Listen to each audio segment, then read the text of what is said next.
سبحان اللہ سبحان اللہ۔ آج کے اس نعتیہ و منقبتی مشاعرے میں حضور عطائے رسول کی مدحت و تعریف خطاب کے حوالے سے خطیب و امام غازی مسجد علی جناب اظہار احمد خان صاحب نے بہت ہی پیارے انداز سے ہمارے اور آپ تک خواجہ خواجگاں کی کرامات کو پیش کیا۔ میں اس کے لیے انہیں بہت بہت مبارکباد پیش کرتا ہوں۔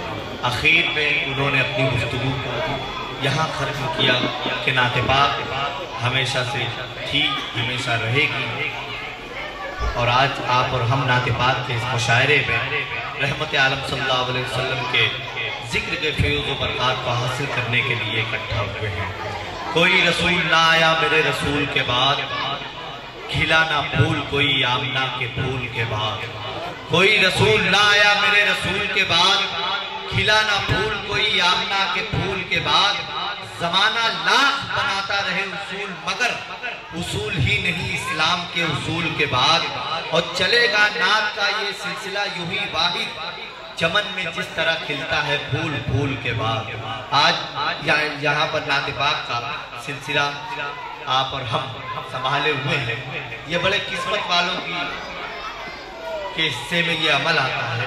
اللہ پاک ہر کسی سے اپنے محبوب کی تعریف نہیں کرواتا، وہ اپنے جس بندے کو پسند کرتا ہے اسی سے اپنے محبوب کی تعریف کرواتا ہے، اور اسی کو مالا مال کرتا ہے کہ وہ رحمت عالم صلی اللہ علیہ وسلم کے ذکر سے اپنے آپ کو روحانی غذا فراہم کر سکے۔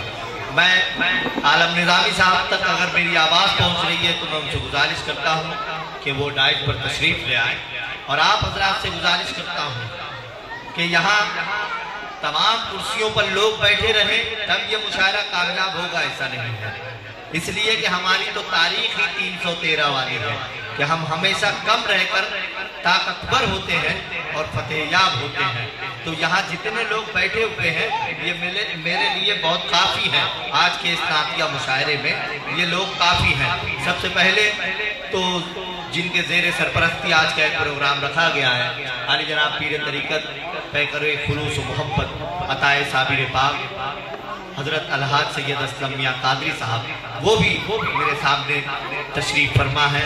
میں ان کا بہت بہت شکریہ ادا کرتا ہوں کہ نعت پاک کے اس پروگرام میں ہمیں اور ان شعراء کرام کو انہوں نے مدعو کیا، اور آج کی اس محفل کی صدارت جن کے ذمہ ہے علی جناب اسرار کلو شاہ چیئرمین غازی بابا درگاہ۔ میں صدر موصوف سے سب سے پہلے گزارش کرتا ہوں کہ وہ مسند صدارت پر جلوہ افروز ہو جائے تو پھر آج کے اس پروگرام کا آغاز کیا جا سکے، آج کے اس نعتیہ دور کا آغاز کیا جا سکے۔ علی جناب کلو شاہ چیئرمین غازی بابا درگاہ وہ یہاں تشریف لا رہے ہیں۔ میں بہت ہی ادب اور احترام کے ساتھ آج کی اس محفل کی صدارت کے لیے علی جناب اسرار کلو شاہ صاحب کا نام نامی اسم گرامی اس امید پر پیش کر رہا ہوں کہ میرا کوئی ساتھی میری اس بات کی تائید کرے۔ ابھی میرے بھائی اشار انجم نے جس نام کے لیے صدارت کے لیے جو نام پیش کیا ہے، میں اپنی جانب سے تمام شورا کی جانب سے اور تمام حاضرین کی جانب سے اس کی پرزور تائید کرتا ہوں، اور صدر موصوف سے اجازت چاہتا ہوں کہ پروگرام کو آگے بڑھانے کی اجازت۔ آئیے صدر موصوف سے ہمیں اور آپ کو اجازت ملی آج کے اس پروگرام کی کارروائی کو آگے بڑھانے کا۔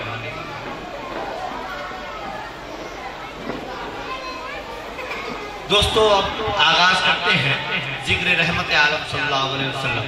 نعت پاک ایک عظیم نعمت ہے ہم جیسے عشاقوں کے لیے، ہم جیسے غلاموں کے لیے، کہ اللہ پاک خود اپنے محبوب کی تعریف کرتا ہے، لیکن اس نے یہ شرف ہمیں اور آپ کو بھی بخشا کہ ہم اور آپ اپنے رزق میں برکت کے لیے، اپنی پریشانیوں کو دور کرنے کے لیے، اپنی مشکلوں میں آسانیوں کے لیے سرکار دو عالم صلی اللہ علیہ وسلم کا ذکر کریں اور فراوانی حاصل کریں۔ دوستو رحمت عالم صلی اللہ علیہ وسلم کا ذکر غلام اس وقت کرتا ہے جب پریشان ہوتا ہے۔ رحمت عالم صلی اللہ علیہ وسلم کا ذکر نبی کا چاہنے والا اس وقت کرتا ہے جب وہ بہت زیادہ ٹوٹے ہوئے دل کے ساتھ ہو، جب وہ بہت زیادہ آلام و مصیبتوں میں گھرا ہوا ہو، تب وہ اپنے آقا کو اپنی دل کی سچی تڑپ کے ساتھ پکارتا ہے، اور جب سرکار کی بارگاہ میں اس کی آواز قبول ہوتی ہے تو اس پر عنایتوں کے باب کھول دیے جاتے ہیں۔ میں آپ کو بتاؤں، شہر کربلا میں جو سانحہ ہوا، امام الشہداء امام حسین رضی اللہ تعالیٰ عنہ کی نشانی، حضرت امام زین العابدین کو جب کربلا سے شام لے کر جایا جا رہا تھا، انہیں اونٹ کے کجاوے پر بٹھایا گیا، ان کے دونوں ہاتھ کو رسیوں سے باندھ دیا گیا۔ امام حسین کی اس نشانی کو سلام، نبی آخر الزماں کے اس نواسے کے اس بیٹے کو سلام جس سے سلسلہ اہل بیت چلنے والا تھا اس دنیا میں۔ حضرت امام زین العابدین اونٹ کی پیٹھ پر بیٹھ کر ملک شام جا رہے ہیں اور نعت پاک کے شعر پڑھ رہے ہیں کہ ان تیاری الصبا یوم الارض الحرم، ان تیاری الصبا یوم الارض الحرم بلغ سلام روضۃ فیہ النبی المحترم۔ اے ہوا اگر تیرا مدینہ شریف جانا ہو، اے ہوا اگر تو سرکار کے حرم طیبہ کے پاس پہنچ جائے تو سرکار کی بارگاہ میں میرا سلام عرض کرنا، اور مجھ پر کیا گزری ہے سرکار کو کم سے کم بتا دینا۔ یہ نعت پاک پڑھتے پڑھتے امام زین العابدین پہنچے ملک شام۔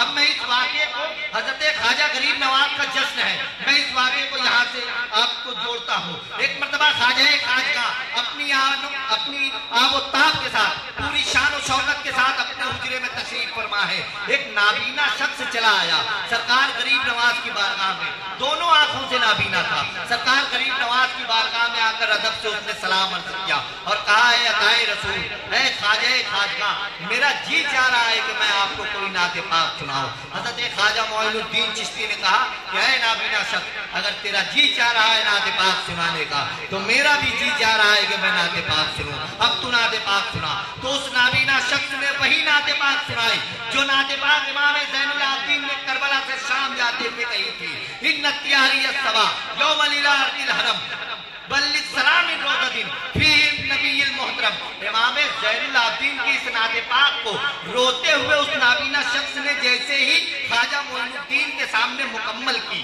تو خواجہ معین الدین چشتی نے کہا، اے شخص، اس نعت پاک کو ایک مرتبہ اور سنا دے۔ اس نے دوسری مرتبہ اس نعت پاک کو پڑھنا شروع کیا۔ خواجہ خواجگاہ رو رہے ہیں، زار و قطار رو رہے ہیں، امام زین العابدین کے لیے رو رہے ہیں، اپنے جد امجد کو دیکھ کر رو رہے ہیں، اپنے خیال میں اپنے جد امجد امام زین العابدین کی اس کیفیت کو دیکھ کر خواجہ معین الدین رو رہے ہیں اور پسینے میں سرابور ہیں۔ ایک شخص پھٹے پرانے لباس میں قریب ہی کھڑا ہوا تھا، اس نے دیکھا کہ خواجہ معین الدین پسینے میں سرابور ہیں، وہ فوراً باہر گیا، اس نے ایک بوسیدہ سا کپڑا لیا، اس کو اپنی دونوں ہاتھوں میں پھندا کیا اور خواجہ معین الدین چشتی کے قریب آ کر خواجہ معین الدین چشتی کو اس بوسیدہ کپڑے سے پنکھا جھلنے لگا، ہواؤں کا نذرانہ خواجہ معین الدین چشتی کی بارگاہ میں پیش کرنے لگا اور نعت پاک وہ نابینا شخص سنا رہے تھے۔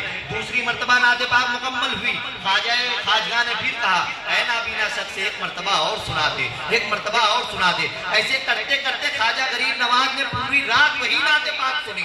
صبح صادق کا وقت ہو گیا اور خواجہ معین الدین نے کہا، اے نابینا شخص، اب تو جا سکتا ہے۔ نابینا شخص جیسے ہی اٹھ کر جانے لگا، پھر خواجہ معین الدین نے اس کے قریب جا کر کہا، اے نابینا شخص، تو نے رات بھر نبی کا ذکر کیا ہے، اے نابینا شخص، تو نے رات بھر امام زین العابدین کی لکھی ہوئی نعت پاک مجھ کو سنائی ہے، میرے جد امجد کی لکھی ہوئی نعت پاک مجھ کو سنائی ہے۔ سن، اللہ سے میں نے دعا کی اور اللہ نے تیری مغفرت فرما دی، اللہ نے اس عمل کے ذریعے سے تیری بخشش فرما دی۔ وہ نابینا شخص خوشی میں جھومتا ہوا چلا گیا۔ قریب ہی جو پھٹے پرانے کپڑے میں جس شخص نے حضرت خواجہ معین الدین کو رات بھر پنکھا جھلا تھا، خواجہ معین الدین نے اسے بھی بلایا۔ حمید الدین ناگوری قریب بیٹھ کر یہ سب معاملہ دیکھ رہے ہیں۔ خواجہ معین الدین نے اس غریب شخص کو، اس پھٹے پرانے کپڑا پہنے ہوئے شخص کو اپنے پاس بلایا اور کہا کہ تو نے رات بھر کیا کیا؟ اس شخص نے کہا، خواجہ غریب نواز، میں آپ کا غلام ہوں، میں نے دیکھا کہ آپ پسینے میں بہت شرابور ہیں، آپ بیٹھے ہوئے ہیں، آپ جہاں بیٹھے ہوئے تو وہ جگہ بھی پسینے سے بھیگ چکی تھی، تو میں نے اپنی خدمت میں ہوا کا نذرانہ پیش کیا ہے۔ تو خواجہ معین الدین چشتی نے کہا، مانگ تو کیا چاہتا ہے؟ اس شخص نے کہا، آقا میں ہمیشہ آپ کا غلام بن کر رہنا چاہتا ہوں، مجھے اس سے بڑھ کر اور کیا چاہیے؟ خواجہ معین الدین چشتی نے کہا، تو نے رات بھر ایک بادشاہ کو پنکھا جلا ہے، تو نے رات بھر ایک بادشاہ کی خدمت کی ہے، اور سن بادشاہوں کے دربار سے صرف بادشاہت بٹا کرتی ہے۔ جہاں میں تجھے ہندوستان کا بادشاہ بناتا ہوں، تاریخ کی آنکھوں نے دیکھا کہ دلی میں سلطان التمش نامی شخص